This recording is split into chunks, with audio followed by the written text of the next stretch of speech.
আসসালামু আলাইকুম রহমতুল্লাহি ওয়া বারাকাতুহু।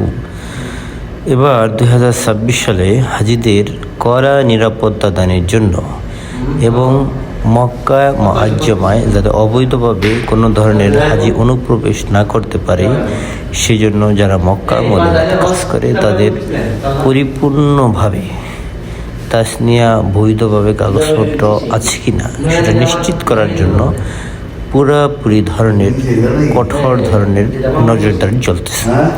এই নজরদারির মধ্যে পড়ে গেছে অনেক বড় বড় ধরনের মক্কার কাছাকাছি হোটেল, কাছাকাছি দোকান।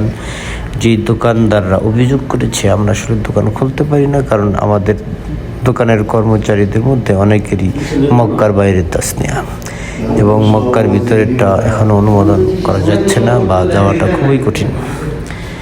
এই অবস্থায় বর্তমানে কোন ধরনের পরিবেশ সামনে যায় আসলে এটা বলা যায় না, যার কারণে হাজিদের খাবার দাবার খাওয়া, এরপরে অন্যান্য ঘোরাফেরার লাইনেও বিভিন্ন ধরনের হুমকির সম্মুখীন হতে যাচ্ছে। সহজেই গাড়ি দিয়ে এক জায়গা থেকে আরেক জায়গায় যেতে পারবে না। এই যে দেখেন হোটেলটা সুন্দর দেখা গেল, ভিতরে পুরো ক্লোজ বন্ধ, এরকমভাবে অনেকগুলো হোটেল আমি অলরেডি দেখিয়ে দিয়েছি। গত